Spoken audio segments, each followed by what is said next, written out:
Hello again, ball hockey fans. Welcome back to the 2024 ISBHF World Ball Hockey Championships here in beautiful Visp and Raron, Switzerland. Got a good one coming up for you here. First game of the tournament for Team Canada men. They'll be squaring off against a young, up-and-coming Great Britain squad coached by two ISBHF Hall of Famers, head coach George Gortzos and assistant coach James Chicky Mentis. Great Britain had an interesting game yesterday in the opening match of the tournament. They faced off against Greece, and because they are a young team, they ended up getting down early, 5-0. But also because they're a young team, they ended up saying, you know what, we don't care. We're just going to keep trying, taking it shift at a time, and ended up clawing and scratching their way back into the game and nearly pulled off the comeback. They ended up taking the L 5-4, but they gave Greece one heck of a second and third period, I'll tell you that much. So they have a tall order today facing off against the defending champion, Team Canada, who in 2022 won gold on their home country in Laval, Quebec. They have a lot of veterans returning on this roster. They're very solid in net, always well coached. This is going to be an interesting game. We'll see how Great Britain reacts, if they can keep that momentum against the defending world champions. If you want to keep up to date on stats, you can always visit our website, ISBHF.com. We have a link there on the home page to the stats website, and we have live scoring in effect. The website is stats.isbhf.com, and again, you can find a link to that directly on our home page as the Great Britain men take the floor. Should be ready for the opening draw here in just a minute. I'll be your play-by-play commentator, Chris Bakanowitz. Happy to have you with us. All you Canadian fans waking up early back home to join us. It's 1:30 p.m. local time here. I know you guys are 6 hours behind us, so puts you at 7:30 in the morning. Appreciate you waking up early to cheer on your Canadian men.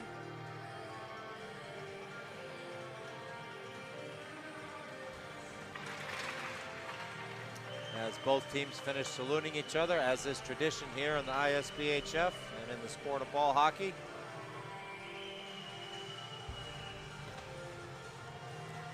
So for Canada, play the role of color commentator here for a minute. If I'm them, I obviously know what happened against Greece.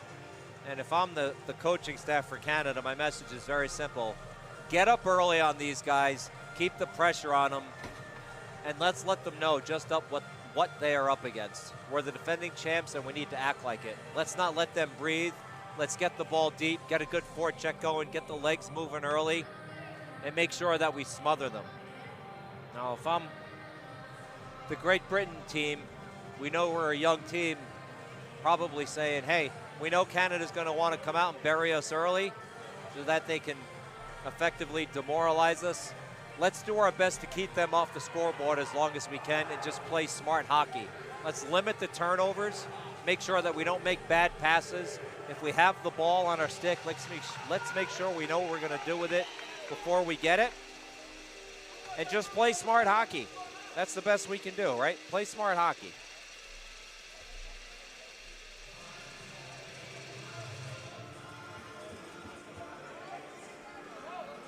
We're almost set for the opening draw here.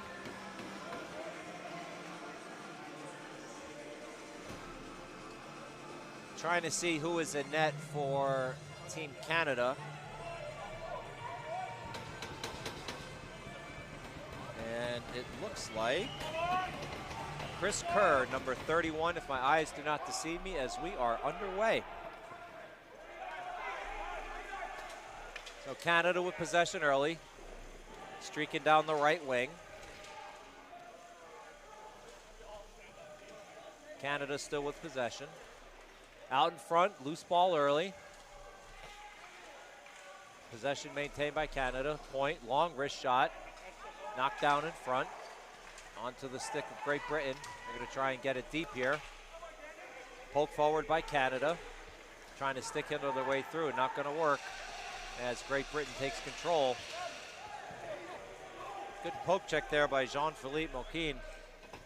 Sends Great Britain back into their own zone.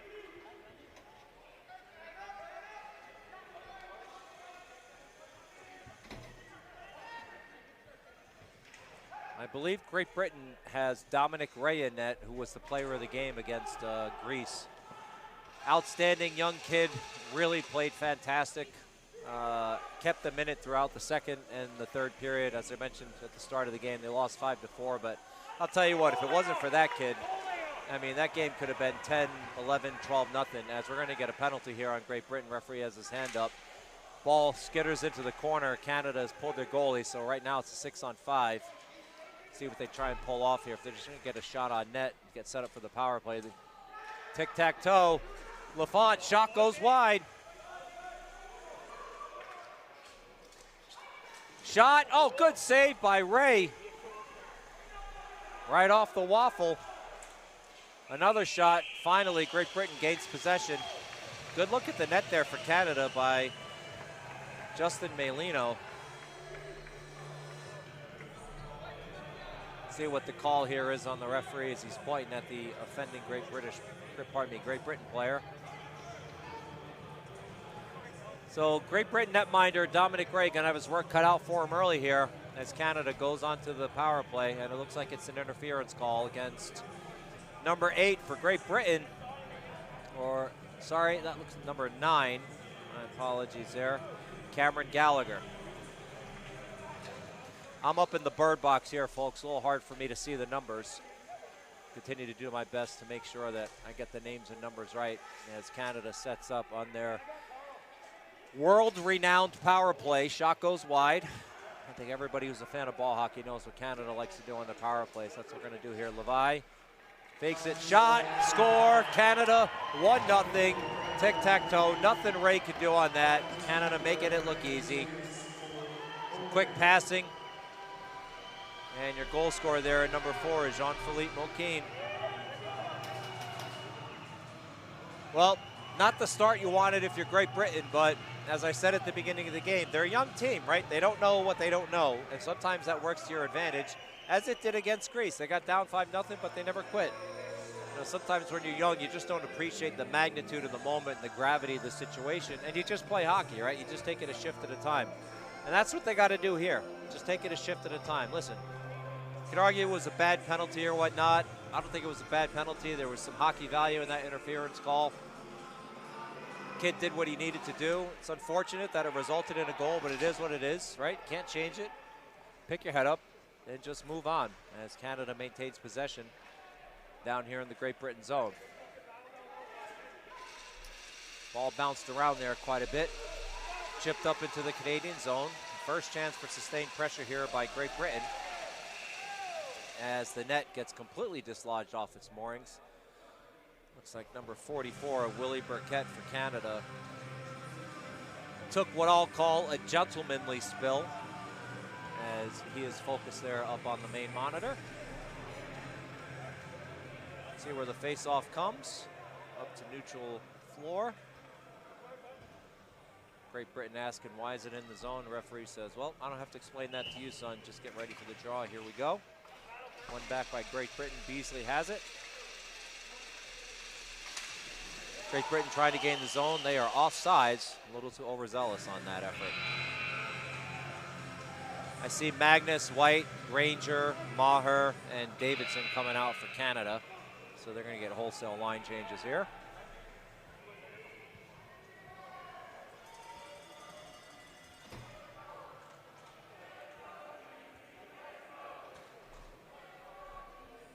Discussion right now between the referee and one of the, I believe that is a assistant scorekeeper. He's wearing an ISBHF shirt and not a local tournament organizing committee shirt. So I'm going to say that's an assistant scorekeeper. Face off ready at the neutral zone here. One back cleanly by Canada. Davidson has it. Sent it over to his partner. That's number 23, Caden Maher. Dumps it in down low. Canada, Great Britain giving chase. Hard into the boards there. Canada not messing around early. Intercepted by Great Britain. Good read on the play.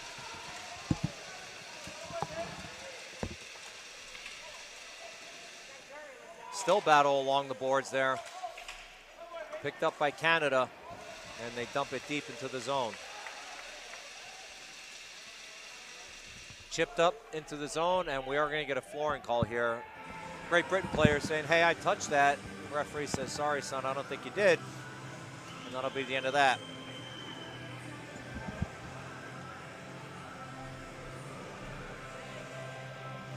So the faceoff will come down to the left of Dominic Gray. Trying to see who Canada's out there. Looks like they have the goal scorer, Malkeen. See number 19, Josh Anderson's going to take the draw to his left. Number 71, Mitchell Byrne. I think Jared White or Carl LeVay are at the point.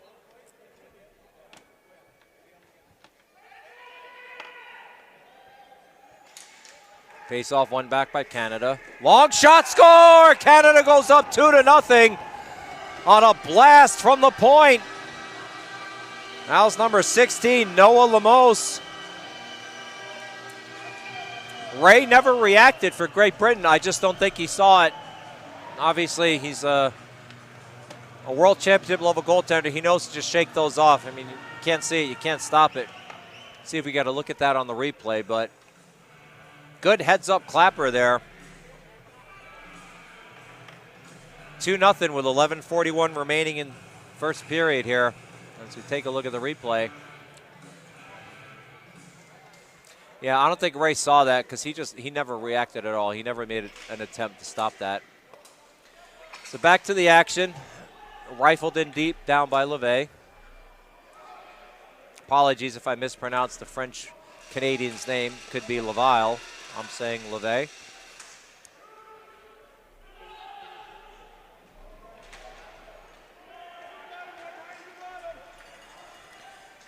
So possession by Great Britain. Dumped all the way across floor to the near board. Joaquin has it. Nice move. Shot. Goes wide.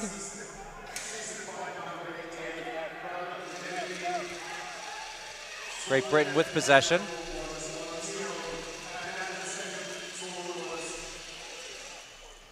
Dumped in deep by Great Britain. Good poke check by number 24, Bill Marshall. Battling down low, up along the far boards. Canada with numbers here. Great Britain needs to hustle and get back. 3-on-2. There's a pass. Shot. Oh, what a stop, Ray! I'll tell you, that's why he won player of the game yesterday. Moves like that. He really gives this team confidence, I'll tell you, folks. Those are not easy saves to make, believe me. As a goaltender myself, you got 3 all-star Canadians screaming down on you. Quite nerve-wracking. As Canada enters the zone here, Great Britain needs to collapse and not give them some space. Back behind the net. Kicked up along the glass, ends up back down on the floor. Picked up by Canada. Dumped in, wrist shot, goes wide. Good look at the net there for Jacob Holmes. Looks like number 11 for Canada, Justin Mailino, fanned on that shot as we get a flooring call here with 9:39 remaining. So I myself am going to go ahead and check stats.isbhf.com and make sure I get you the right scores here now that they've updated it. So the first goal was Jean-Philippe Moquin, assisted by LeVay, number 88. And then the second goal was Noah Lemos, assisted by Josh Anderson.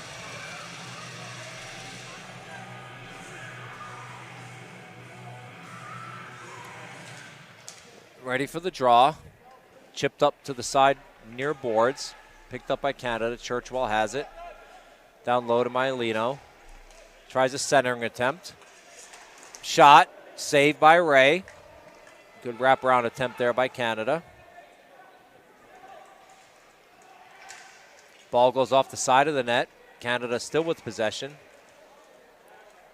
Fake the turnaround. Mailino has it. Wrist shot goes off of a foot up into the netting, and it looks like Canada's going to get some wholesale line changes here. And looks like I see the letter C on Mailino's chest, so he's the captain for Canada.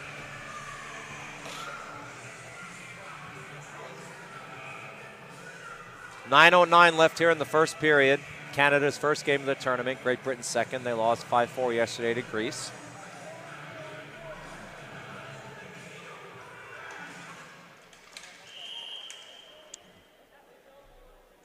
And the referee blows it dead. Believe there was a face-off violation somewhere.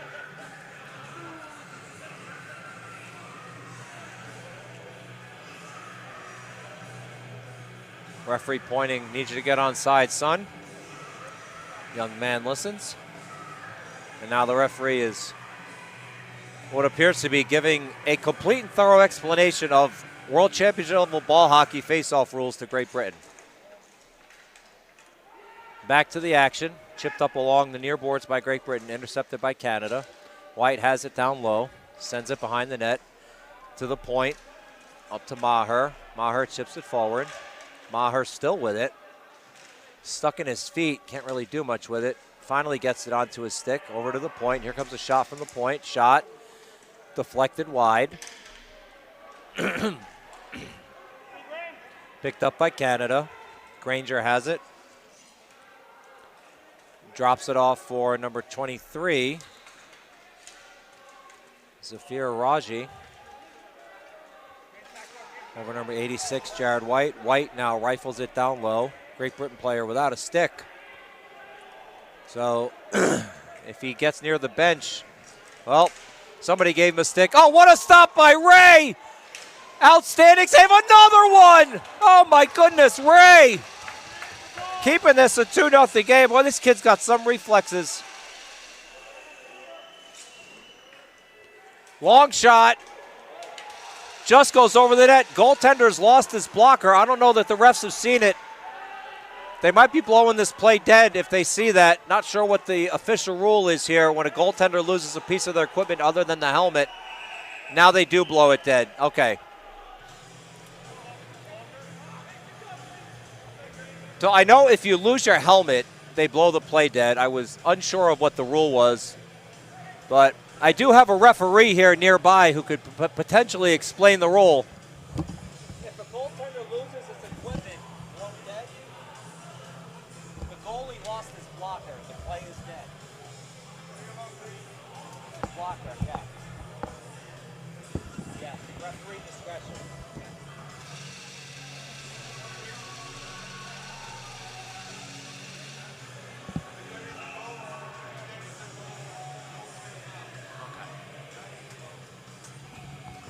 Okay, so yeah, I just got clarification on that. Basically, referee discretion, it's situational as Great Britain gets a 2-on-1. Here comes Cole. Oh, off of a foot, and an early great save by the Canadian netminder, Chris Kerr, as the ball was deflected off of his own player's foot. Kerr in good position there. Keep Great Britain off the board as a Canadian player loses their stick. So back to the lost blocker there. Basically, long story short, it's referee discretion. Depends on the situation of the play. There is effectively no hard and set rule there as Levi has it. Levi goes off of a foot. I'm probably going to call this guy 7 different names before this tournament's over. Levier, Levi, Laville, Levely. I'll try and catch him in the locker room after the game, make sure I get his name correct. Because I'm sure he has fans at home right now who are giving me the business for mispronouncing a World Championship level player's name. However, if someone wants to correct us, you can message us on ISBHF on Facebook. I have access to that. I have my phone right in front of me. And if I mispronounce any of your favorite player's name, just send a message to the ISBHF. I will get a notification on my phone, and I will be sure to pronounce their name correctly just for you. Back to the action. Quite a bit of business being given there by the Great Britain player play. He was not letting Raji as a ball is still loose. Picked up by Canada. Ray strong on his post work there. Kept it a 2-0 game. Was trying to make light of the situation there. If that was number 10 for Great Britain, Jason Smith, who basically went WWE on a Canadian player there to make sure he didn't get off the boards. Picked up by Great Britain. Dumping it in down deep. Holmes wins the race. up along the near boards. And we get a whistle.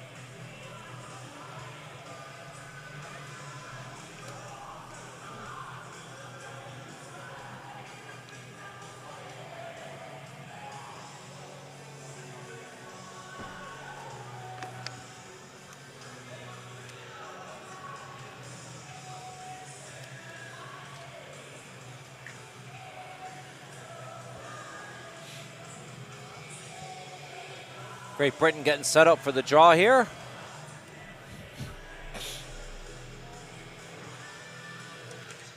One back by Canada. Taken at the point by Churchwell. Long shot. Goes well wide of the net. Battle along the far boards. Picked up by Canada. Wrist shot in. Easily steered aside by Ray. Both players lose their footing along the near boards. Canada tries to gain possession. Now he goes tumbling behind the net. All the way back to the point, onto the stick of Churchwell. Throws it in down low.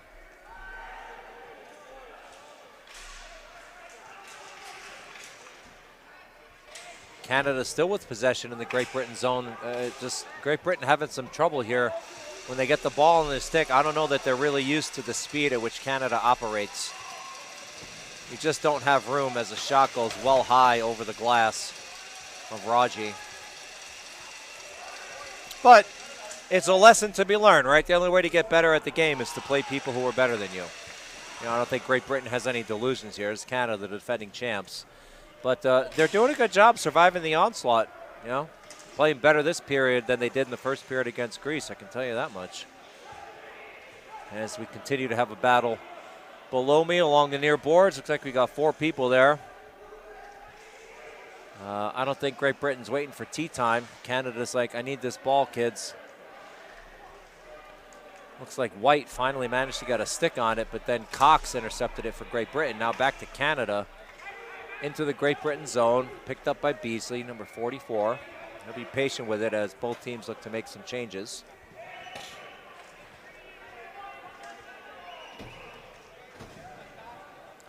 So Great Britain finishes getting their fresh set of legs out there, dump it in across the near floor, and that's going to end up as a flooring call. For those of you who are just watching and are like, what the heck is a flooring call? Well, ball hockey has a lot of the same rules as ice hockey. However, we play on a floor. We don't play on ice. So we call it flooring, but the rule is the same as icing in hockey.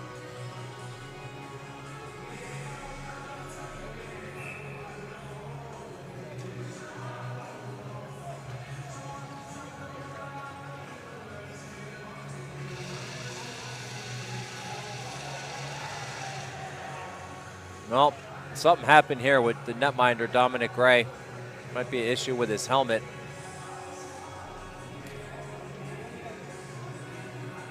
Oh, I see blood on his face. Looks like the kid's got a nosebleed.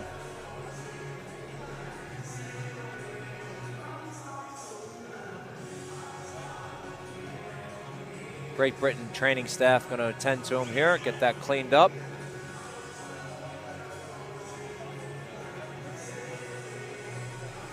Might have happened about 5 minutes ago when there was that bit of a mad scramble in front of the net when I got excited when Ray bounced back up and made that save, because there was quite a few legs moving around his head. And as a goaltender myself, I have been kicked in the head numerous times, which I can tell you is obviously not fun, but it can lead to delayed nosebleeds.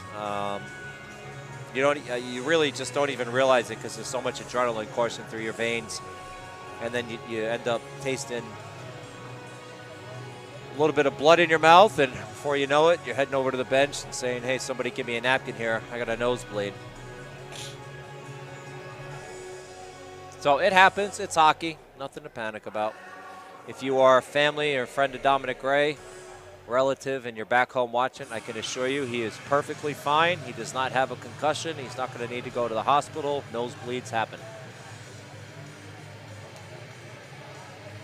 And listen, he's playing for his national club, right? This kid's a warrior. He's not going to let a little nosebleed stop him. Come on now. This guy's facing 120-mile-an-hour slap shots from the defending champion, Canada. Last thing he's going to do is say, hey, I got a nosebleed. I need to come out of the game, coach. So hats off to Ray. Wipes that blood off of his face and says, I'm getting back in here. Come hell or high water. I'm going to finish this game. Good for you.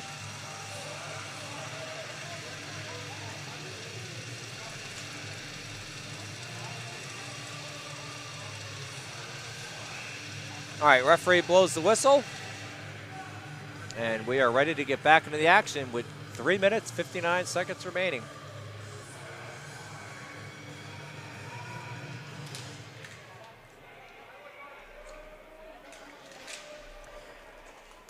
So here, Canada again, shot wide. I was about to say Canada with the tic-tac-toe, and then they ended up taking the shot there as number 4, the goal scorer. Shot goes wide. Rebound goes through the crease, off of a foot and back under Ray. I tell you, man, can't say enough good things about this kid. He's on top of his game. He really is. You know, so Jean-Philippe Moquin is, you know, listen, he's just a wizard with his stick, for lack of a better way to express it. And he's extremely smart with his hockey IQ. And so I was about to say, here we go with the tic-tac-toe, but actually, you know what? That didn't go off a foot. That ended up, Ray stopped that with his pad. I'm still looking here on the rebound. Getting back to Moquin, he's just really quick with the heads-up passes. You know, loves the tic-tac-toe style of offense as he loses his helmet. But he ended up taking a shot there. Canada still with possession. Great Britain has it. And, uh-oh, bad turnover. Potential here for Great Britain. Good heads-up play on the part of Mitchell Byrne for Canada, turning the Jets on, making sure that Great Britain did get an opportunity to walk in all alone on Chris Kerr. Battle in front. Canada player loses his foot. That's Moquin. Now we have an arm up for the referee, and I think they're going to call it on Canada. Hooking. Yeah, he's talking to somebody. Canada, a little bit of disbelief here as the referees are going to go over and confer. Make sure they get the call right.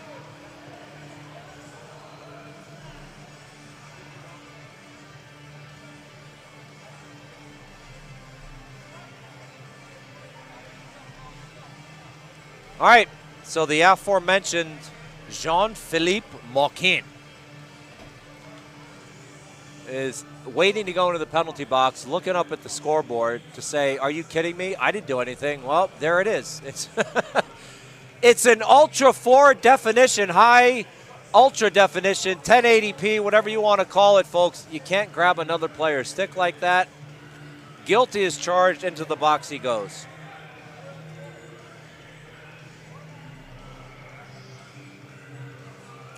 And now Great Britain's asking for an explanation.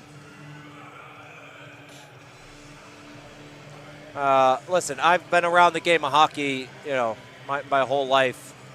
49 years old, been playing in men's league since I was 13. I've heard just about every argument there is. I've been reffing for many, many years. So none of this is surprising to me. You can see yourself quite literally on the Jumbotron. As you see Moquin in the box laughing right now. You can see yourself on the Jumbotron committing the penalty, and somehow your own ego will be like, I didn't do that. No, that wasn't me. That's not really what happened. But referees are here to make sure that we have a fair and even match, and they're going to call it as they see it. And folks, I say this at every tournament that I do play-by-play for. The hardest job at any tournament is the referees. They never get enough credit. You have no idea how fast this game is at the World Championship level. Believe me, if you think it's fast, like if you're from Canada and you think it's fast at the provincials, take the best of the best of the best of those guys and put them on a team and have them play against other people just like them. That's how fast this game is. You just can't really believe it until you're here, as another Great Britain player takes a spill. So getting back to the referees, it's a hard job at this level because the game is so fast, things happen so quickly. You know,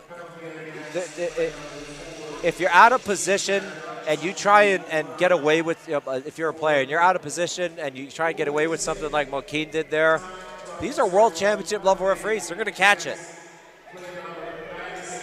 So again, hats off to them. And now we have, well, one referee blew the whistle. The other one then blew the whistle twice. And they looked at each other and said, come here. And now it looks like we have too many men on the floor against Great Britain. Well, this ought to be interesting here because there's 2 minutes and 12 seconds left. So if I'm Great Britain, it was 4-on-4, which means now it's going to be 4-on-3. I'm basically, well, I'm not going to pretend to be a Hall of Famer like George Gortzos or Chicky Mentis, but if it was me on the bench, I'd be saying, listen, boys, clog the shooting lanes, keep everything to the outside. It's that simple. That's all we can do, right? If you happen to get possession, don't muck around with the ball. Get it off your stick, get it out of the zone. But for right now, clog the shooting lane, the shooting lanes, maintain proper distance in your triangle, and collapse down as Canada gets towards the net because they basically are going to have their 4 best shooters on the floor right now. So this will be interesting to watch. First 4-on-3 of the entire tournament thus far. So I'm as interested to see this as you are. So here's my Lino. They're going to set up for a one-timer here. Good job with the stick work. Nice. Shots. See, that's exactly what I was talking about, right? So if you're Great Britain and you know Canada loves to make the one-time pass on the power play, right? It's 4-on-3. All you can try and do, because you can't get a body there, is collapse down in that triangle. But it's Canada, right? They're so fast, you just don't have time to do it. That's not anybody's fault. Nobody from Great Britain did anything wrong. If you're one of the fans of Great Britain listening to me back home, believe me, there's nothing they could have done differently that would have resulted in a different outcome there. This is just a question of, it's a young team, right? They're trying to learn how to play against the defending world champions. And not only does that guy have a 110-mile-an-hour slap shot, I mean, look at that on the replay, right? He picked the corner and was 2 inches inside the post. There's nothing you could do about that. I don't care if it was Sergei Bobrovsky in net, right? You're just not stopping that. So Great Britain just needs to put it behind them, right? You know, mental mistake. All right, listen, boys, we had too many men on the floor. Nothing we can do about that now. Let's put it behind us. Canada, hey, credit to them. They took full advantage of it. I'm not going to lie, I expected them to score. You know, partly because they're defending champions, but also because Great Britain is the youngest team in the tournament. And the first time you get into a 4-on-3 at the World Championships, it's just a different beast. It's nothing you can possibly prepare for. As you saw with that shot, I mean, we don't have a radar gun here, but I've seen enough shots. I'm telling you, that was going about $110. And the guy picks, you know, inside the pipe 2 inches. What are you supposed to do? So right now, all they can do is put it behind them. There's 2 minutes left in the period. Back to 4-on-4. Let's try to get to the locker room at 3-0 here, as we're going to have a redrop here. And again, if you want up-to-the-minute scoring, just head over to stats.isbhf.com. You can also see all the shots on net. So right now for Canada, Chris Kerr has made 2 saves, and Dominic Gray has made 11.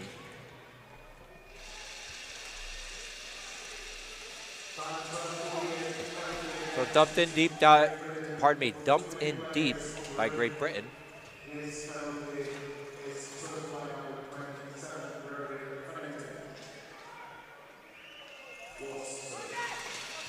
Great Britain, that ball goes up and actually ends up hitting the Italian flag up in the rafters. So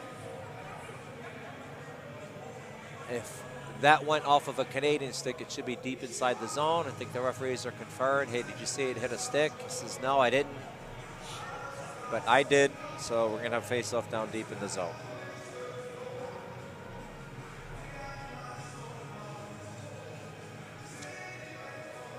All right, so that last goal, they don't have the assist up yet, but I'm sure they will here in a moment, was number 47, Jacob Holmes.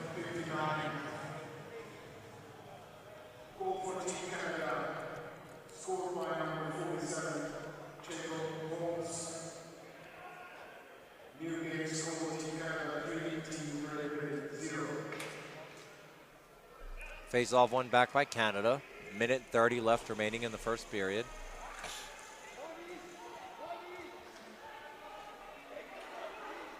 Holmes with it. Goes off of a foot. Great Britain player takes a spill. Kelly doing a good job there on the side check. Back down behind the net.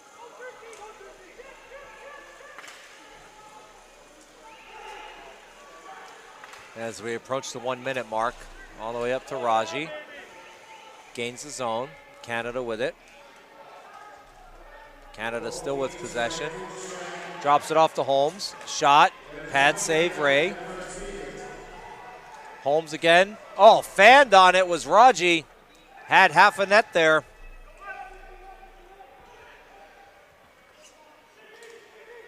As we end up at the 42nd mark. Lamos with it. Lamos walking in all alone. Made a centering pass, a little too hot to handle. 30 seconds left.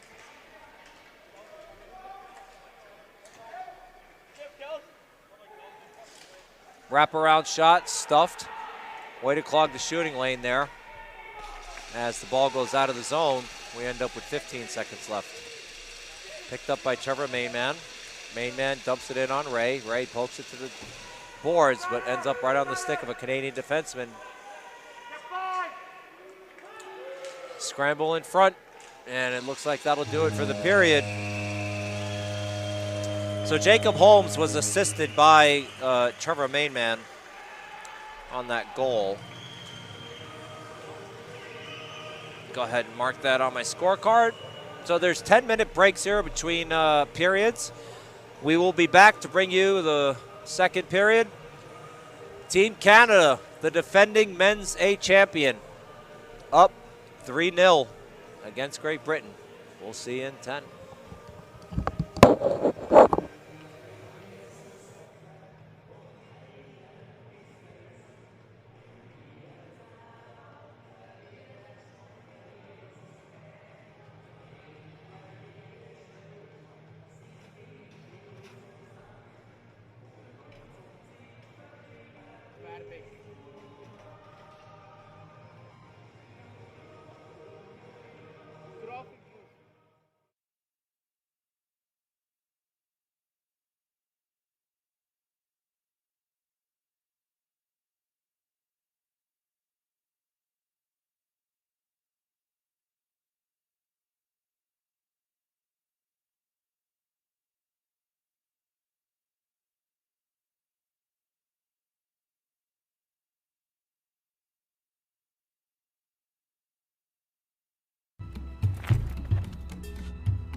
Lass deinen Traum wahr werden. Wird zum Profi. ochsnerhockey.ch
And we're back.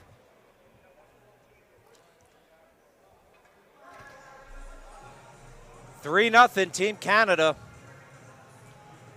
Defending world champions leading Great Britain.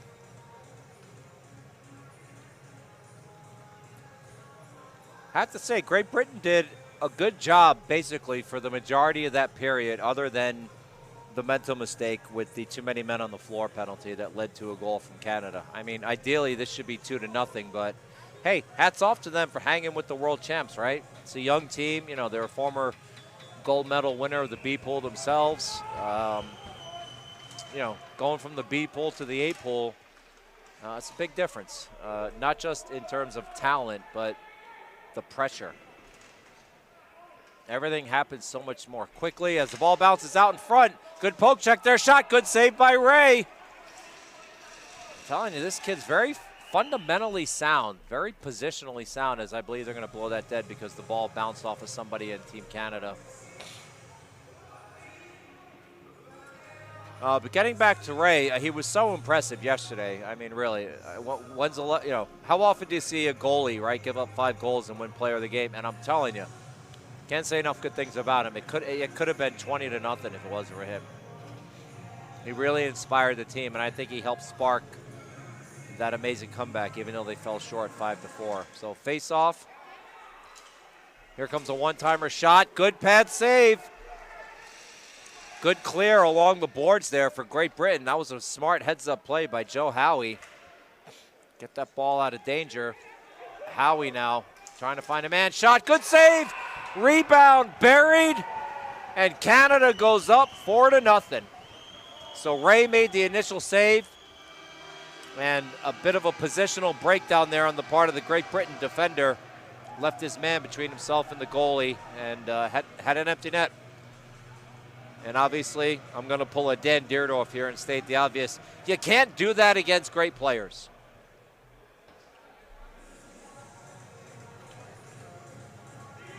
Going to go ahead and check stats.isbhf.com. See who ends up on the scoreboard for that one.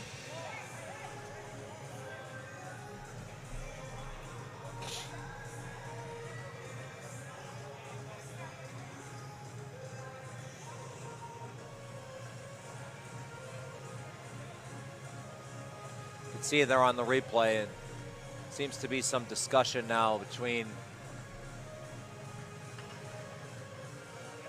Dominic Ray and I'm trying to see if he's talking to it's hard to see from my vantage point, folks. I'm trying to see who he's talking to here. He's doing something with his pads. He's talking with the other goaltender. Okay. So he might have had a broken strap. As you take a look at the replay here, there's initial pad save, right? And then you can see the Great Britain defender, right? Left number 86, is that obviously got the goal here. So, that's a learning lesson for a younger player, right? You're playing somebody like Team Canada, and you've got a guy there that has World Championship experience. It's something you learn, right? As a lot of people said, failure is the greatest teacher. So a lesson learned for him, don't leave a man between myself and the goalie.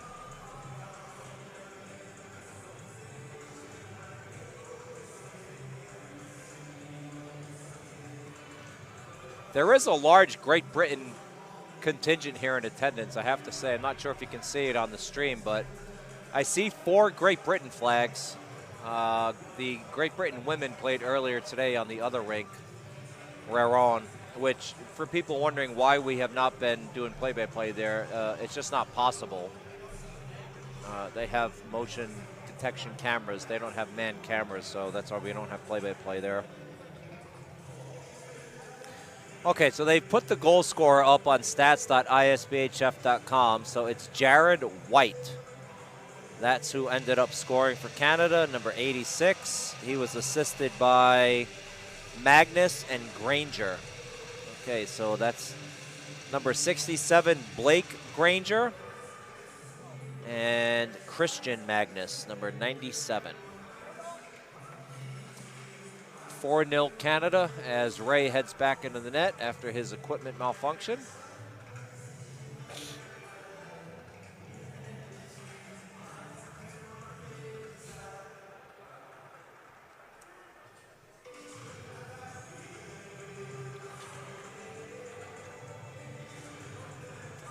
Referee making sure that the net is in alignment there. We'll come back up and have a draw.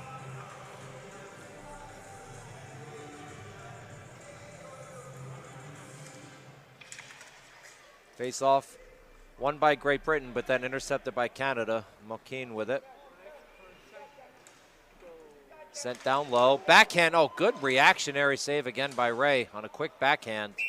I'll tell you, as a goaltender myself, those are the hardest shots to stop because they're extremely difficult to read. All you young kids out there watching the stream, you want to become a better ball hockey player? Develop your backhand.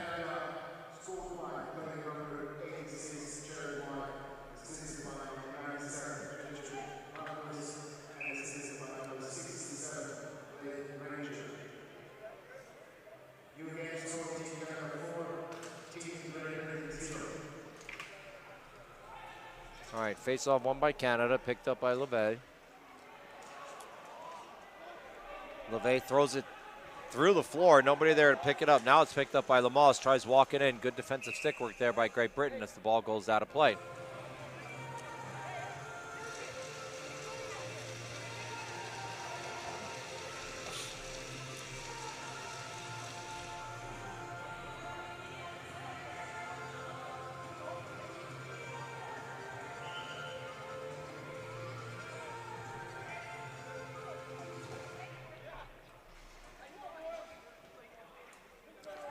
Gathered up by Great Britain along the near boards and then poke checked up out of play by number 16 for Canada, Noah Lemos.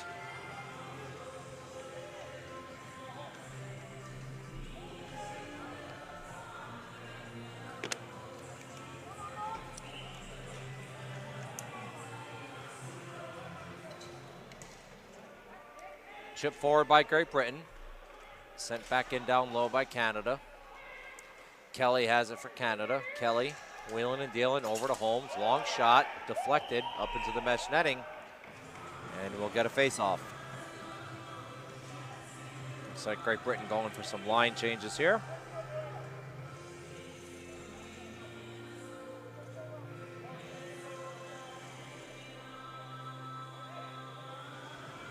All right, so I got someone to message me on how to pronounce their name of the person I keep calling LeVay. So it's Le-Vay Lee. LeVay Lee.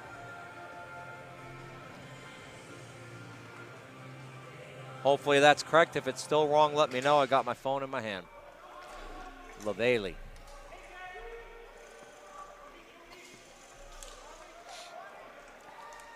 All right, intercepted by Great Britain. Deep into the Canada zone. And that ball gets poked up into the netting.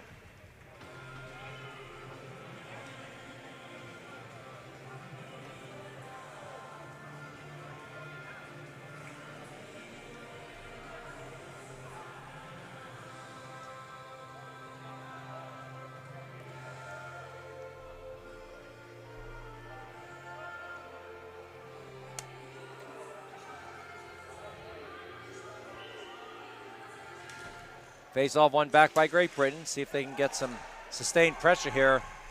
Again, good defensive stick work by Canada. Got to tip my cap to them, man. Every time Great Britain has gotten the ball here, Canada has really done an outstanding job maintaining proper distance with their sticks.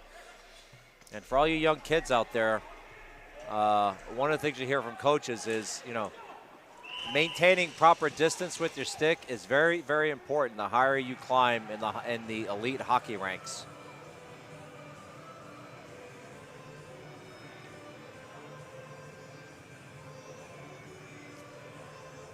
As number 88, LaVallee, comes out. See Anderson out there, Mokeen. Got number 8, Trevor Mainman. And number 6, Kyler Nixon. What do we got for Great Britain? See Aaron Winstaley out there. Cameron Gallagher. Looks like Wojciech Krzysztof as well. And it looks like I missed the penalty while I was checking my phone, so apologies for that. But number 18, looks like Ben George is going off, or pardon me, number 19, Elliot Lewis is going off. So Great Britain shorthanded here. Chance for Canada to work on their power play. Mokeen over to Nixon. Absolute howitzer from Lula. See, I still can't pronounce his name, LaVallee.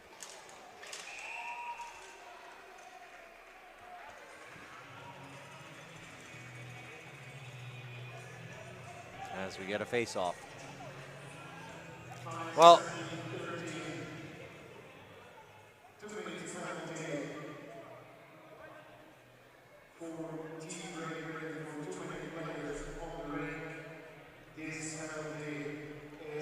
so that penalty is their second offense for too many men on the floor. Well, that's something that head coach Gortzos is going to have to clean up here. Can't be making mental mistakes like that against any team, let alone the defending gold medal champion Canada.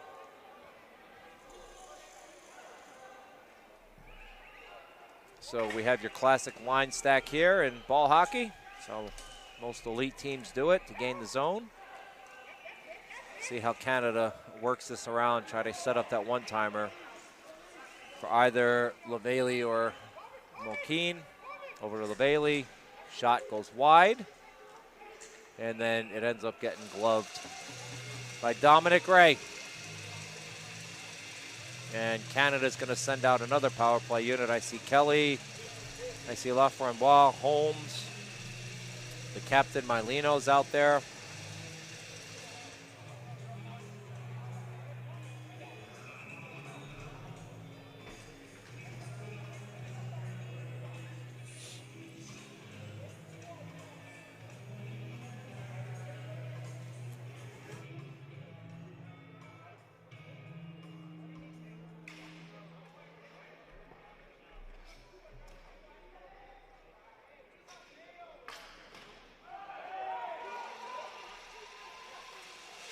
Apologies, folks. I had to turn the microphone off there for a second as I am doing double duty here as the promotions director for the ISBHF. Always putting out fires at World Championships. Never a dull moment, but right back to the action as Canada gains the zone with 35 seconds remaining on the man advantage.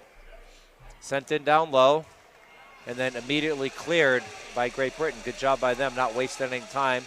Going ahead and get a line stack going here. Canada gains the zone. Near floor to Holmes. Holmes with it.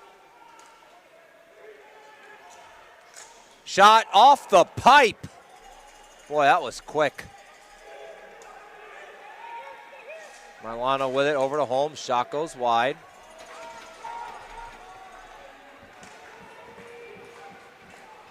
That was Laframboise that hit the pipe, by the way.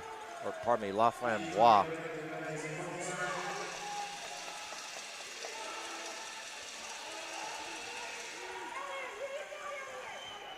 All even now.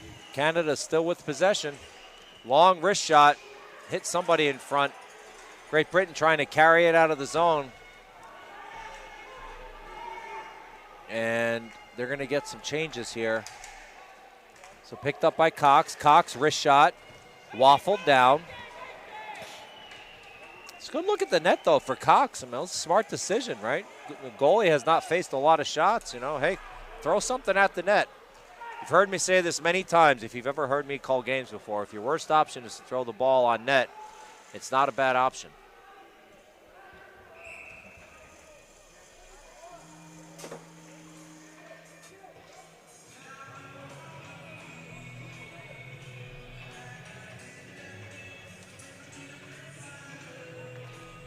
So 9 minutes, 56 seconds left here in the second period. Defending gold champs Canada leading Great Britain 4-0. Goal scorers, Jean-Philippe Moquin, assisted by Levalet. Noah Lamas, assisted by Anderson. Jacob Holmes, assisted by Mainman. And then the last goal was scored by Jared White, assisted by Magnus and Granger. Shots-wise, we are also keeping track of shots on goal on the stats.isbhf.com website. So right now, Chris Kerr for Canada has made 3 saves and Dominic Ray has made 22. Oh, good save again there by Ray on a quick redirect by Canada as Great Britain's going to try and get numbers here. Canada hustles back. Great Britain trying to maintain possession, still battling in front. They do have possession. Long wrist shot goes off of a leg up into the mesh netting, and the referee is signaling faceoffs going out as we get some jostling here in front. A couple of players giving each other the business. And I think the referee is going to send them both off. That looks like number 71 for Canada, Mitchell Byrne, along with number 9 for Great Britain, Cameron Gallagher. They're still jostling as the referee is saying, go to the penalty box or you're going to get a match. No, I'm not sure what's going on here, but they both walked to the wrong penalty box, which you don't really see too often in hockey, but hey, tempers are flaring. It's the defending champs, right? They don't want to let anybody feel like they're getting some leverage on them. Irrespective, not irregardless, irrespective of the score.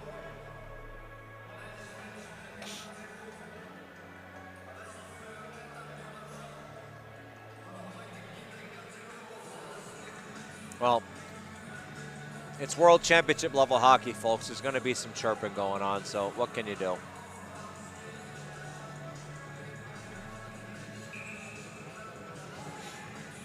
All right, set up for the draw in the neutral zone on Canada's side.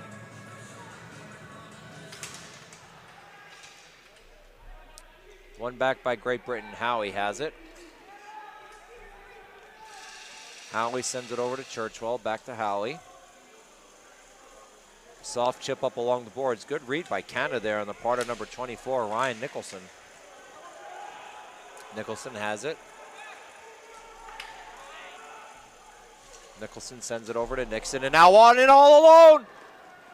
Oh, saved by Ray as the net comes dislodged. Oh boy, I think JP Moquin is going to want that one back. He had all sorts of time walking in there on Dominic Ray, and I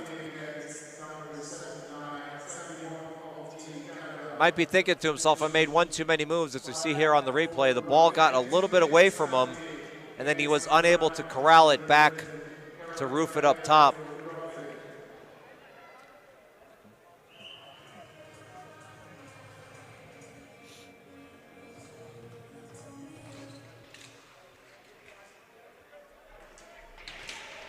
Hard into the boards goes Great Britain and Canada. Uh-oh, bad shot. Score. Not a bad shot, sorry. Bad outlet.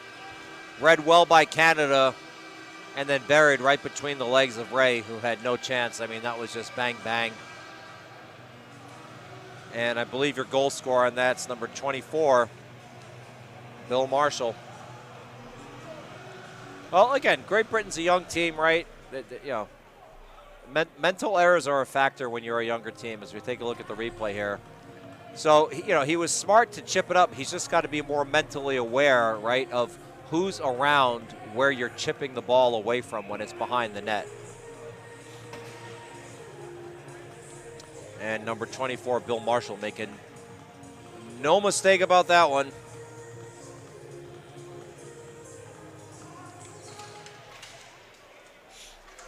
So Canada trying to walk in all alone. Shot, oh, just goes wide. Canada almost quickly made it 6-0. That was number 13, Remy Lawrence, as we have a whistle.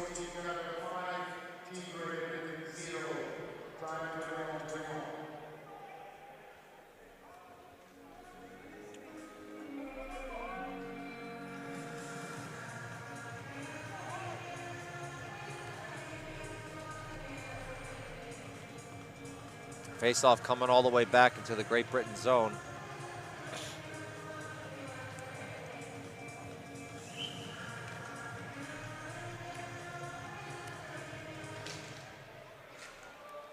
Face-off picked up by Canada. We're going to get a call here. That happened right in front of the ref. Player's going to go off 2 minutes for tripping as the Canadian netminder comes to the bench. On comes the sixth attacker. It's the captain, Mileno. Mileno over to level A. And there's the call for tripping. So Canada back on the power play here. Already up 5-0.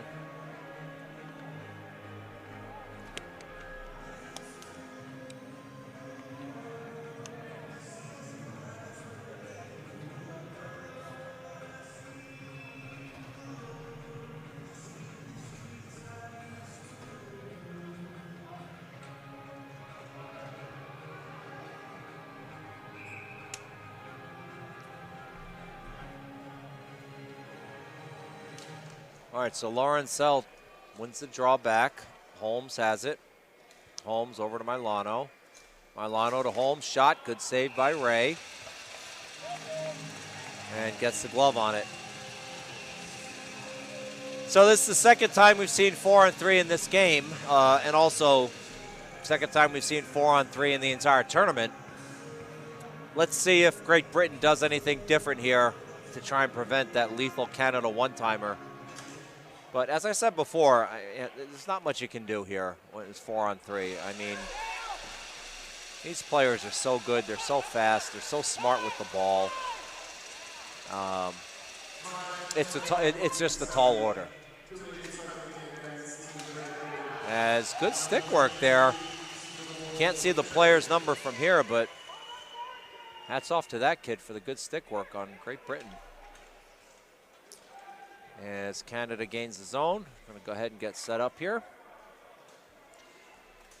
So Great Britain's got to be a little bit tighter on their triangle as we go to 5-on-4 now, and Holmes makes no mistake about that. It just, that's what I'm talking about. So there's nothing you can do, right?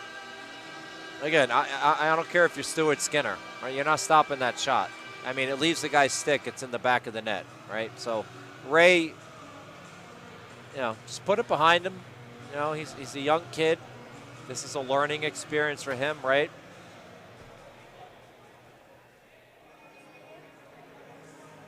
As you see here on the replay, I mean, watch how fast this comes off his stick. Bang, right? So Ray is already moving. It's just that Holmes has taken that shot 55,000 times in his life, right? He's not going to miss. It's just perfect placement just inside the post. He knows the goaltender's moving laterally, and he puts it in a spot where the goalie can't make a save. I mean, that's why Canada's the defending champions. They have players who are capable of that.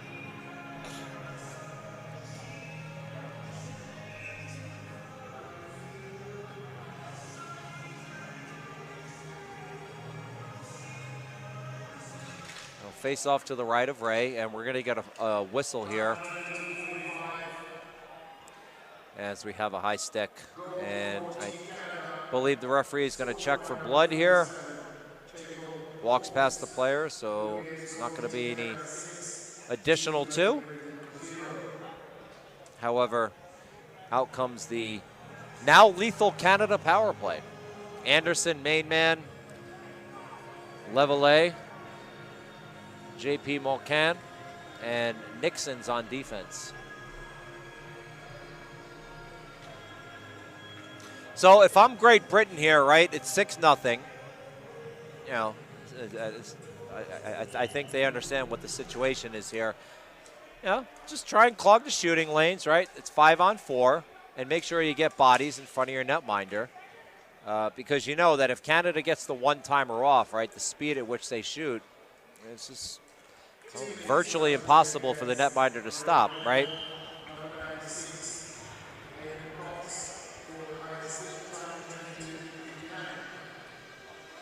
Well, Great Britain just needs to keep their head up. That's all they can do at this point, right? It's 7-0. You're facing the defending champions. You know, you're outshot, what, 30-3 now? You just want to focus on your fundamentals, you know? Make sure that you continue to run hard. Don't think of it as, you know, we're down 7-0 and we got to score 7 goals to tie this up. Just think of it, and I said this yesterday in the Greece game, just think of it as winning your shift. And you can break it down even further. Win the individual battle. As you see the replay here, I mean, it's nothing Ray could do on that. Nothing any goalie could do on it, right? So that's another example where, you know, that's a set play for Canada, right? So these are veteran players, you know, selected from the provincials, various, you know, teams like, you know, the Midnight Express, the Edmonton Savages, right? You know, Vancouver Falcons, and they're used to playing at an elite level. So when they get into camps and they have set plays like this, right, it's not new to them. It's just new to them in the sense that they're doing it with a different teammate, but the play itself is not new, as they're going to go ahead and replace Ray.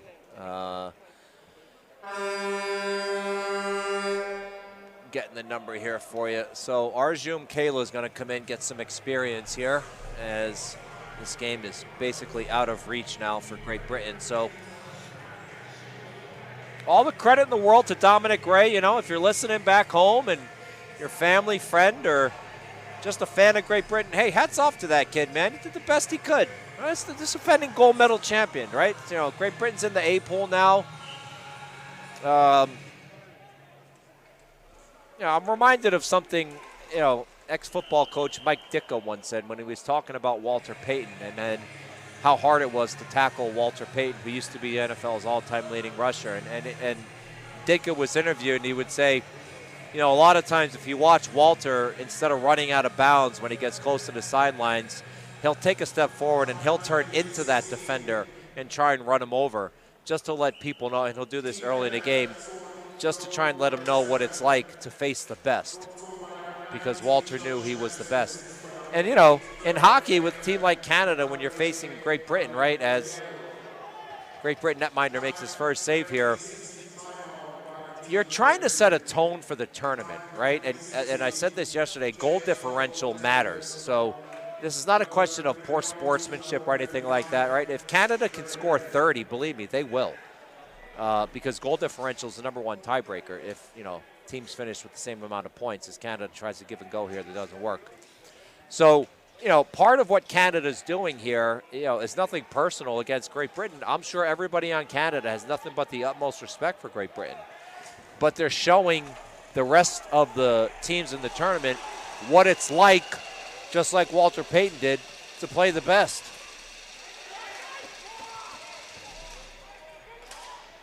So just as I've been saying, you know, credit to Canada, hey, or pardon me, credit to Great Britain, you know, credit to Canada, as I'm not sure why this guy from Canada is even questioning this, Granger. I mean, it happened right in front of the ref. You're going to see it on the big screen.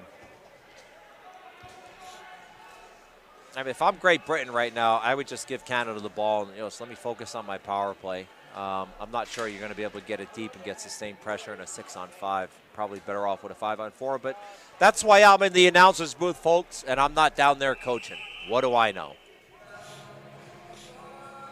But getting back to Canada's message here, right? So they're not just going to play teams at Great Britain's level in this tournament. They're trying to repeat as champions.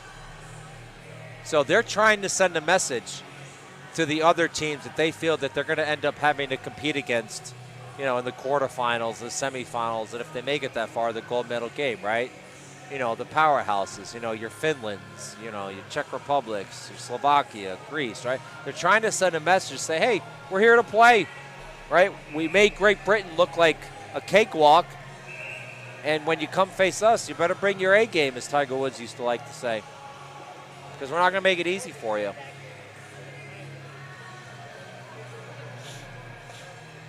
Looks like there's a little bit of confusion about who Great Britain wanted out on the man advantage there, but they do win it back a little too quick. Beasley goes back, pick it up.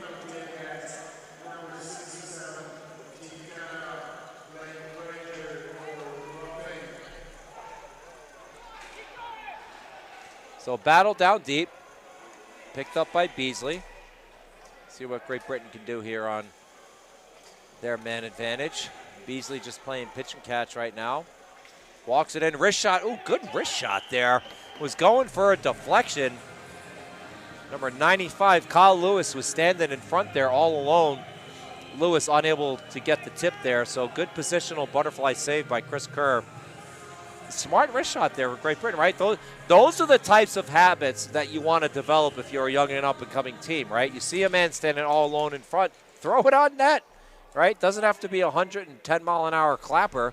Nice 80, 85-mile-an-hour wrister, get it on net. You never know what happens. Uh-oh, intercepted by Canada. Here comes Jeg. Centers just a little bit behind number 97 there, Christian Magnus. And number 21, Andrew Jeg, is a little bit disappointed with himself. And if his name is Yeg and not Jeg, I apologize to friends and family at home. Again, you can correct me. Just send me a message on the ISBHF Facebook or Instagram account. I have the phone right here, and I'll be happy to pronounce his name correctly for his friends and family back home. So 37 seconds left on the man advantage here. Great Britain has had one shot on net so far during this man advantage, as they choose the dump it in method and not what you've seen Canada do now 3 times on the power play, which is just a quick tic-tac over the line and back.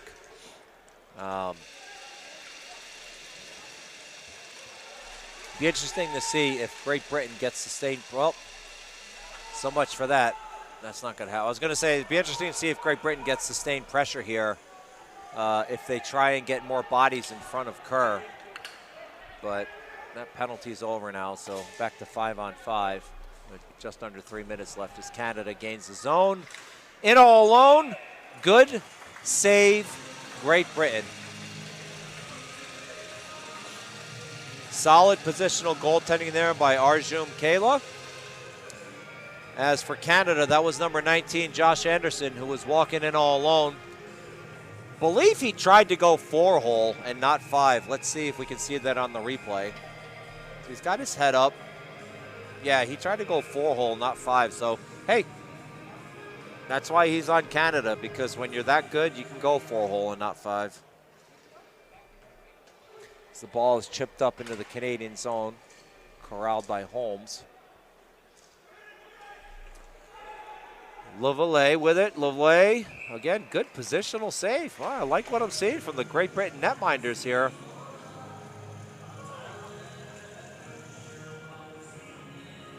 I'll tell you, this Lavallee guy's got one heck of a shot, boy.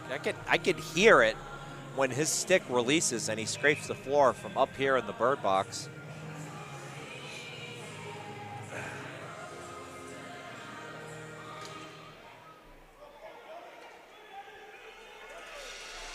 Great Britain trying to carry the ball into the zone, broken up by Canada.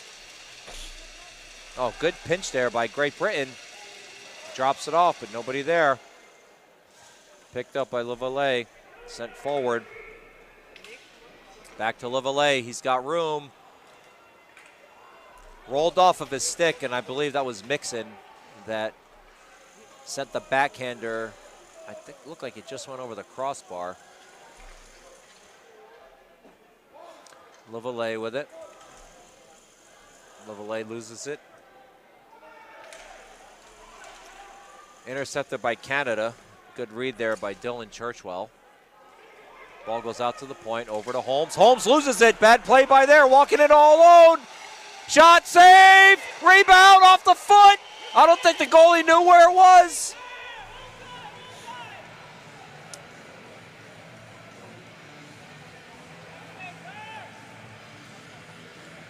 Wow, wasn't that an interesting turn of events here? Holmes with a rare turnover. So here's where I thought Holmes might have been yelling at his goalie to just sit and not move. And face-off is coming outside to the neutral zone here. So sure, Holmes is very disappointed with himself. Doesn't need anybody on Team Canada to tell him that he made a mental error there.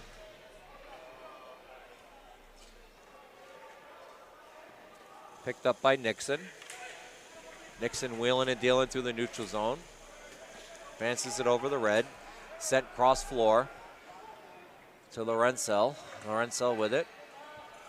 Long shot from the point. Goes off the backboards. Into the corner. Now along the far boards. Oh, nice spin move there. Backhander save. Rebound is loose. That was Lorencel on the nice spin move there as we reach the 1 minute remaining mark.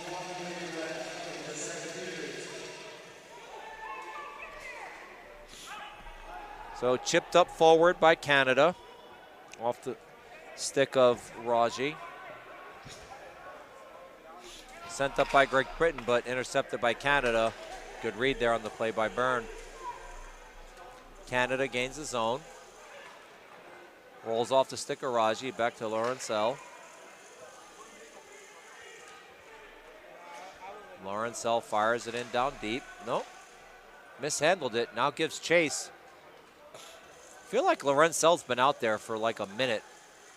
This guy must have some motor. Center attempt goes wide. Believe me, a minute at this level, it's a long shift. This is not, local hockey. As the netminder gets a glove on that with 12.1 left in the period.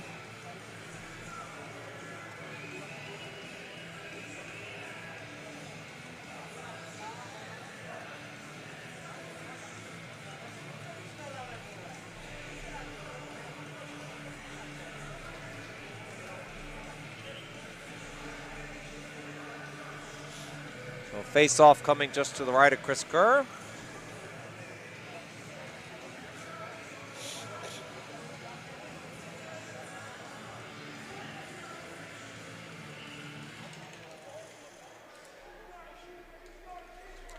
And we're at 7 seconds left here. See if Canada tries to get one more opportunity. Hemmed in down low along the boards. That's going to do it for the period here.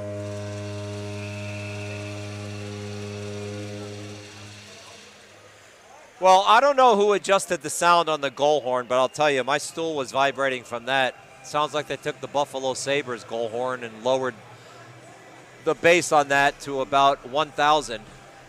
Goodness gracious. All right, enough babbling for me. Going to go ahead and save my voice. 10-minute break between periods. Remember to check your stats. The stats at ISBHF.com. See you back here in 10.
Lass deinen Traum wahr werden. Wird zum Profi. ochsnerhockey.ch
Lass deinen Traum wahr werden. Wird zum Profi. ochsnerhockey.ch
All right, we are back.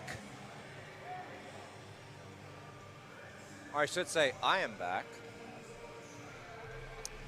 And I want to say merci beaucoup to Jen Bannon for sending me a very nice message on how to pronounce Levaye. So hopefully I got that right. Oh, Great Britain almost put one behind Canada as I'm sitting here babbling on about names. Boy, talk about bad announcing. Put me in the Bad Announcer Hall of Fame. Apologize to the Great Britain fans at home. You need to keep your head on a swivel up here when you don't have a color commentator.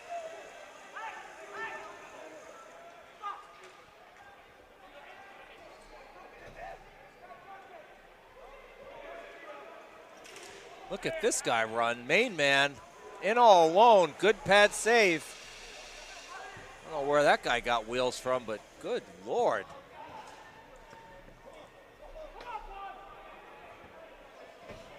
Picked up by Canada. White with it. Over to Granger.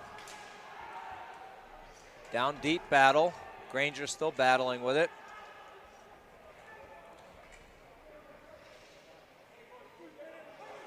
Battle along the near boards. Thrown towards the net. Goes behind the net. Granger now with it again.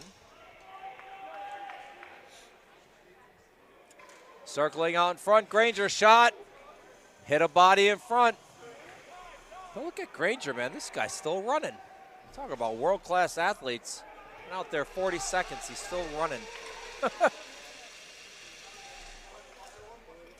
Byrne with it.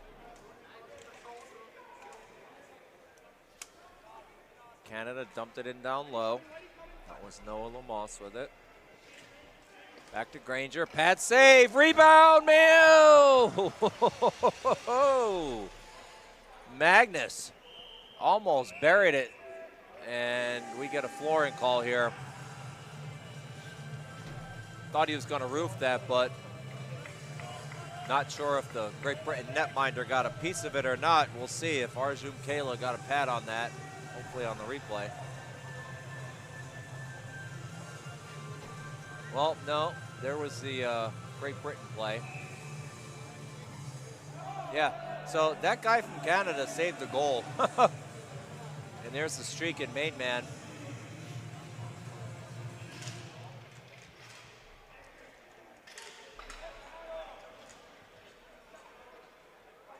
Levaye with it.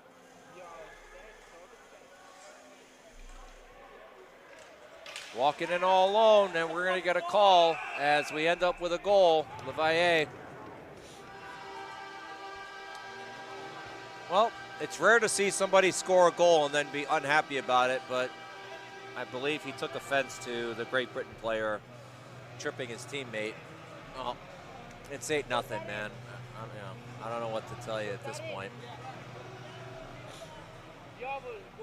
Goals are hard to come by at any level, so I'd be celebrating myself, but.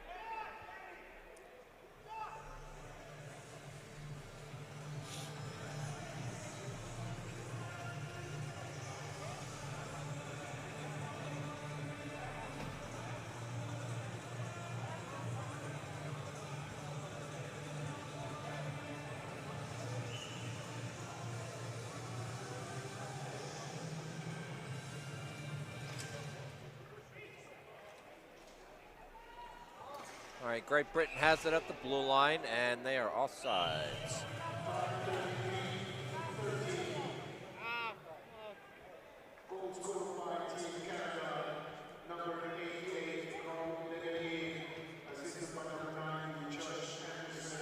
Well, the arena announcer had no problem getting his name right. Of course, they speak German, French, Italian, and Romansh in this area, so no surprise there.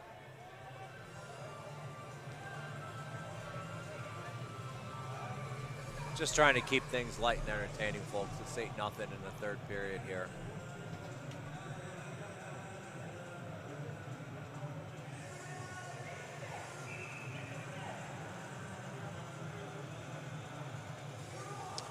And we are ready for the draw.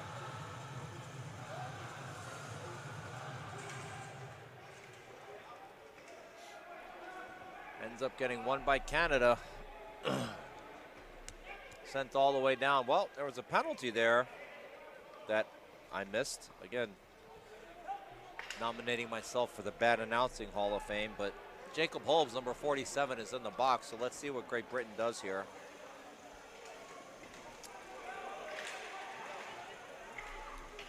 Canada maintaining possession.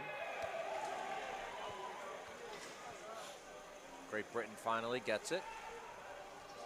Walking it back to the point.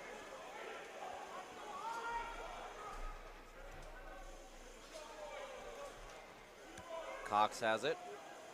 Cox looking for an option. Wrist shot goes off of a leg. Back to the point. Over to Cox. Nice long shot. That got deflected. Good positional save by the Canadian netminder. He has not seen a lot of work. Chris Kerr. Great Britain with it. Oh, good defensive stick play there. Who was that? Number 24 for Canada, Bill Marshall. Boy, I tell you, if you're a family or friend of Bill Marshall, give that guy a cigar when he gets back for sacrificing the body.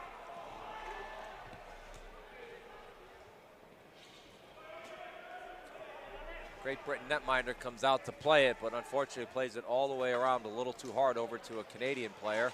Loose ball in front, loose ball, still loose, shot, oh, what a stop! Ho, ho, ho!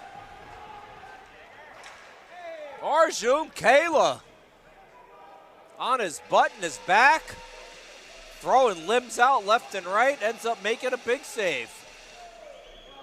Hey, maybe 8-0, but big save's a big save. They should be celebrated. And yes, I am biased because I'm a goalie myself.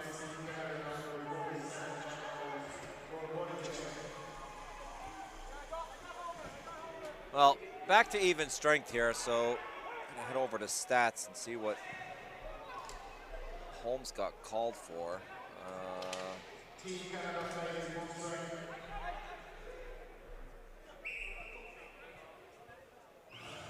As we get a whistle here for flooring.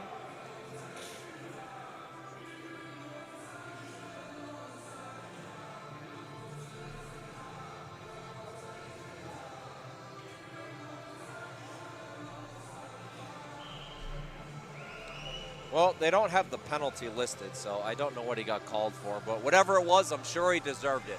No, I'm just kidding.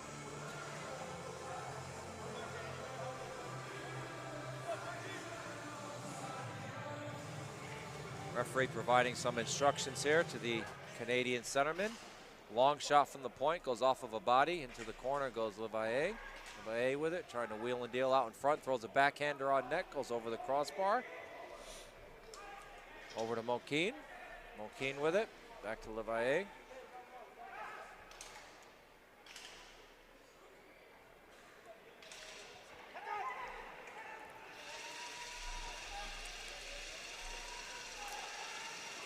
Great Britain giving chase there, but Holmes beat him to the ball, but turned it over. So easy pad save for Kerr as we reach the 9-minute 45-second mark.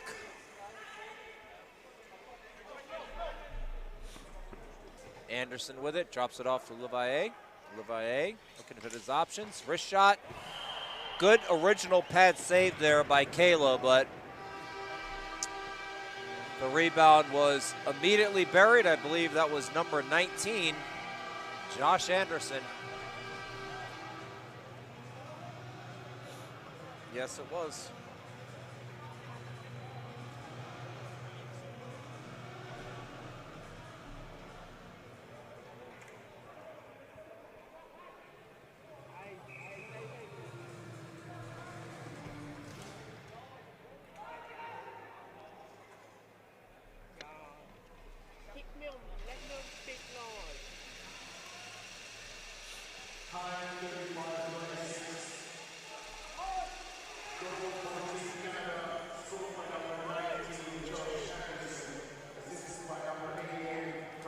Canada with it again. Goes off of a foot. As Great Britain gives chase. Beaten to the ball by Canada. Chipped up along the near boards.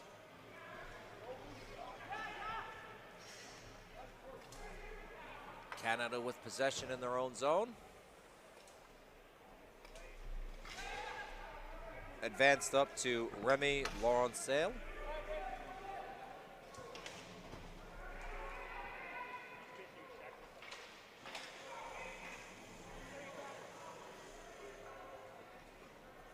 Great Britain, I believe that's going to end up in a flooring call. It is.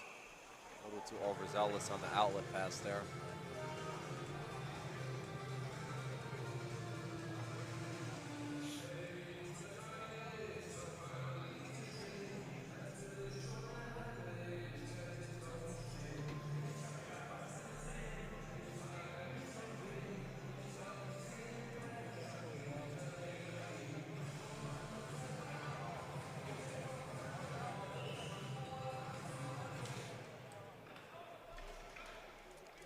Canada with possession inside the Great Britain zone. Backhander goes off the backboards. Wraparound attempt. Stuffed by the Great Britain netminder, Arjun Kayla. Sent in down low where number 44, Wiley Burkett, gives chase. Burkett trying to walk it out in front. He's taken down, no call. Canada with possession, over to Burkett.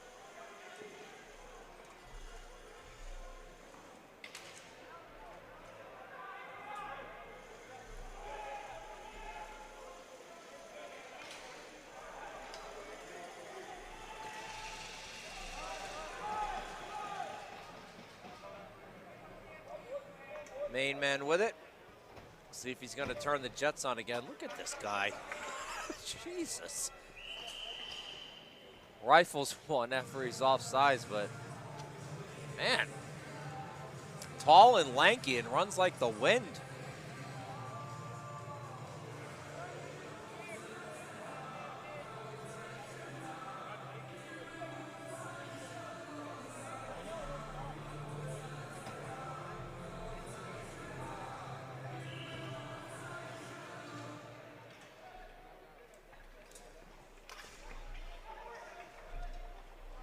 Centering attempt went through the foot of the Great Britain player, and how it ends up in the Canada zone. Great Britain gains possession, intercepted by Canada, intercepted by Great Britain. A little bit of ping pong here in the neutral zone.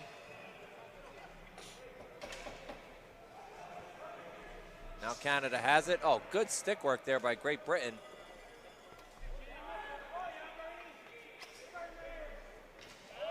Magnus. Spin move, walks in, shot, picks the top shelf and scores, making 10-0. Good shot there by Christian Magnus, but an even better move, honestly, off of the boards. It's very hard to do, to pull off a spin move and maintain the ball in a shooting position all within the span of 1 second. So credit to Christian Magnus. He's happy with himself, sees himself up on the Jumbotron.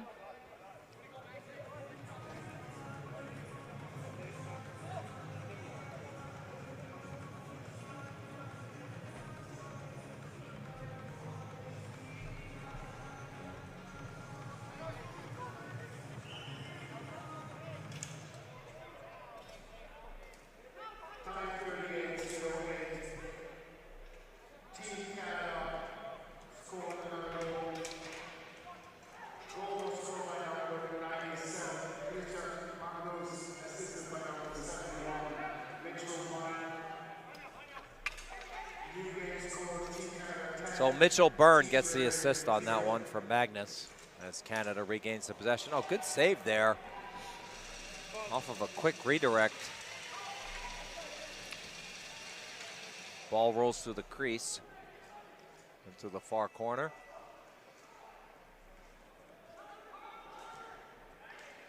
Holmes behind the net, looking for an option. Over to Anderson, and then over to Levaye. Give it back to Anderson. Nobody was there.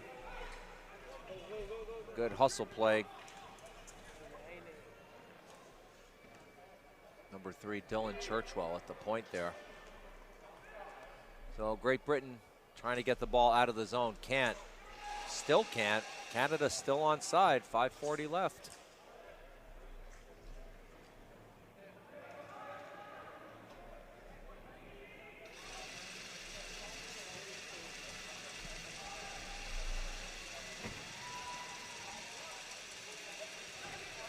Great Britain with possession now in the Canadian zone. Got a couple of fresh legs out there. See if they try and get a cycle going. Chip forward by Canada. Number 94, Jacob Kelly, was hustling there, unable to beat the referee's whistle.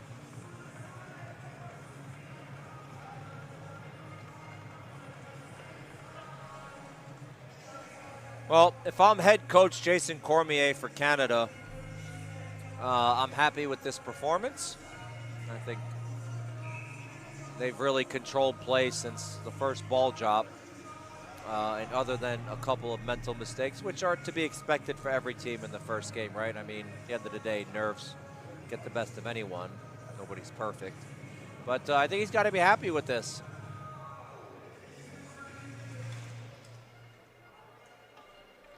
As do assistant coaches Francois Chaloux and Brock Harrison.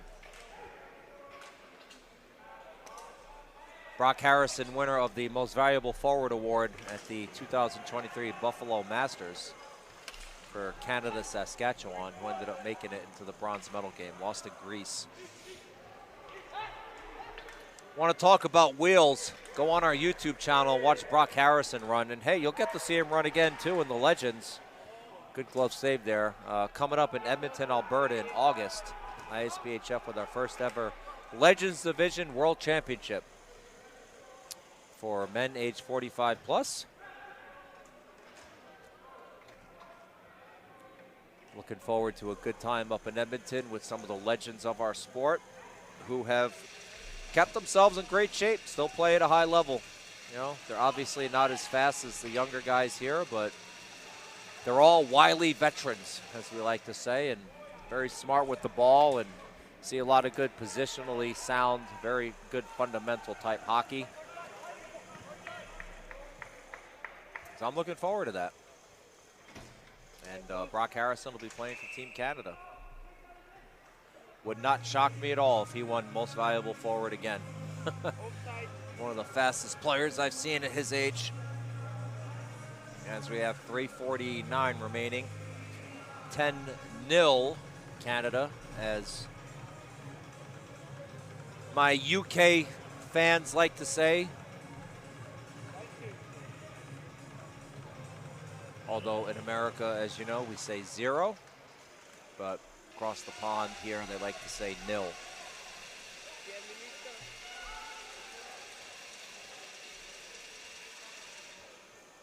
Well, as I mentioned, goal differential matters, so we'll see if Canada continues. Ooh,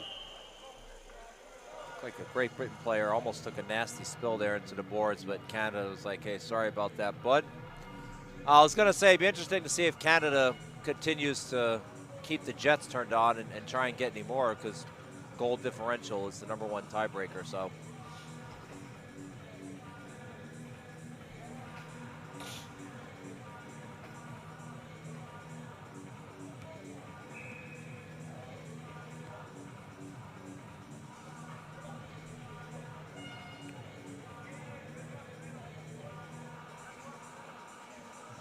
ready for the drop. One back by Great Britain. Over to the point. Down low. Thrown on net. No real danger there. Easy pad save for Kerr.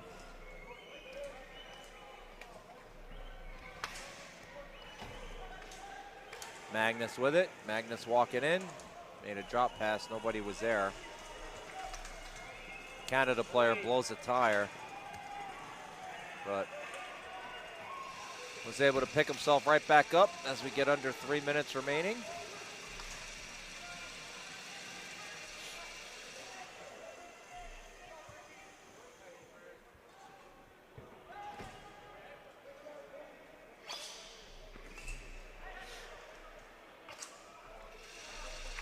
Ball ends up in the foot of the Great Britain player, Cole. Now it's picked up from Canada. White has it. Wrist shot goes wide. White chases his own shot. Over to the point. Nice stick handling effort there. Easy pad save. Goes out in front. Ball's still loose. And now the referee is going to have to separate a couple of players here who are giving each other the business, and now the goaltender's unhappy.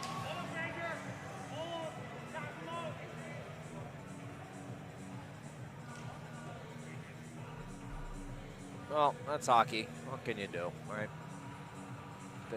Coaches always tell you that's why you play to the whistle, kids. Nothing wrong with that.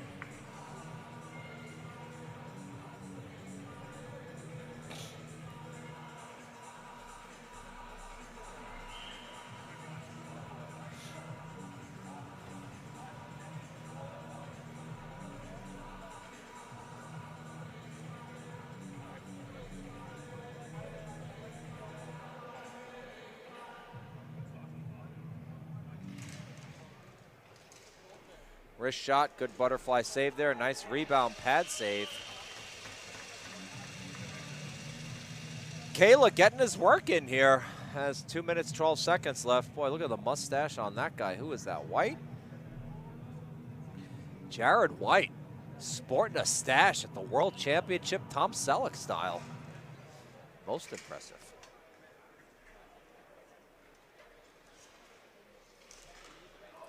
Ball goes out in front. Picked up by Great Britain. Intercepted by Canada. Less than 2 minutes remaining here in the third period. Minute 56 left. A lot of fans starting to pour in here as the Swiss ladies are going to play next.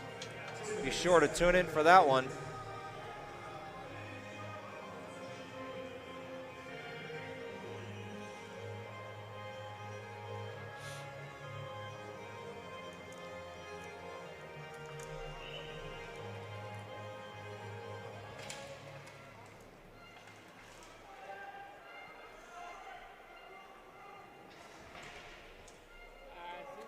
Ball behind the net, Canada with possession. Thrown out in front harmlessly. Nobody there to receive it. Canada going to try and walk out in front. Shot, score, 11-0.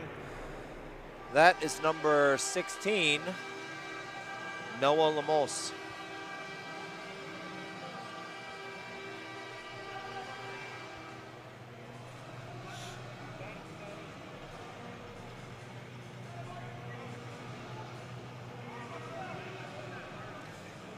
So getting back to the next game, it'll be Switzerland. The Swiss women facing off against the Czech Republic, also known as Czechia. Canada comes screaming in again. Shot goes wide.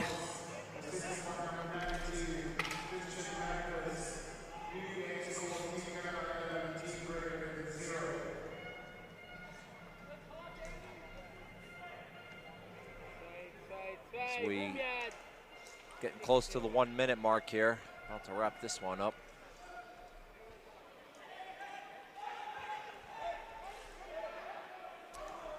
Long pass, handled by Canada over to JP Mocan.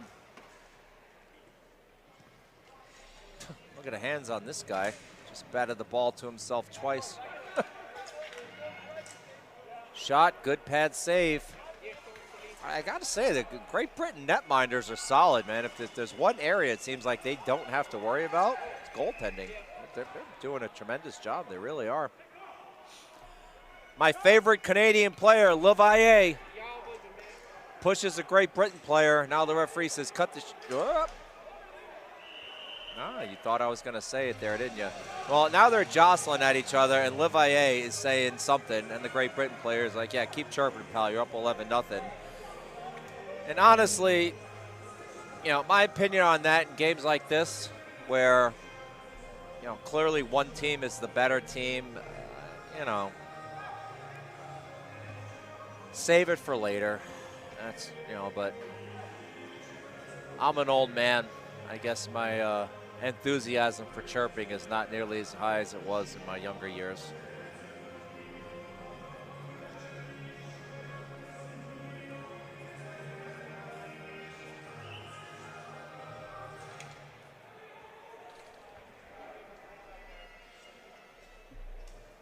seconds. 20 seconds left. Canada has it behind the net.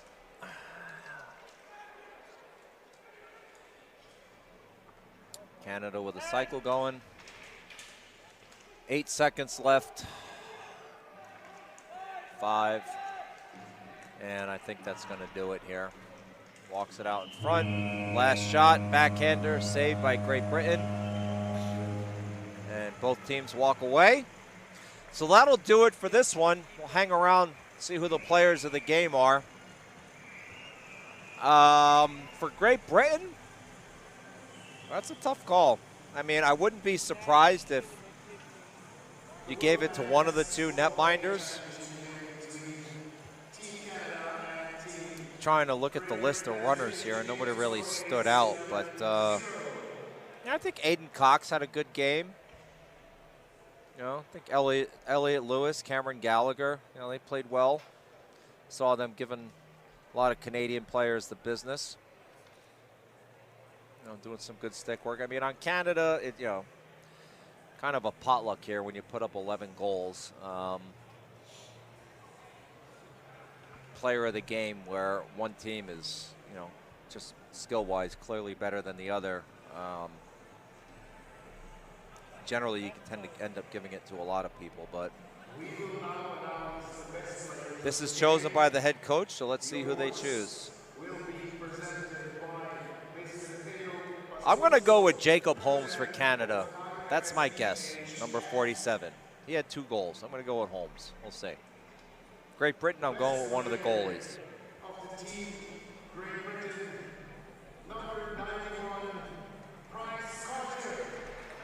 Well, I was wrong on that. Great Britain, it ends up going to number 91, Carter Price. Congratulations to that young man. His first Player of the Game award at a World Championship event. Good for him. Huh? I should buy a scratch ticket tonight if they sell them here in Switzerland, folks. Look at that. Holmes ends up getting Player of the Game. Congratulations to him. He certainly did play well. Being given the Player of the Game award by someone he knows who is heavily involved in the world of Canadian ball hockey. ISBHF President Elio Pascuzzo. Always good to receive a reward from someone named the president, as they will play the Canadian National Anthem. That's it for me, folks. I'm going to take a break, and I'll be back to call the Swiss women against the Czech Republic. Be sure to tune in. Should be an exciting affair. Going to be a lot of fans in attendance. Thanks for joining us. We'll see you soon.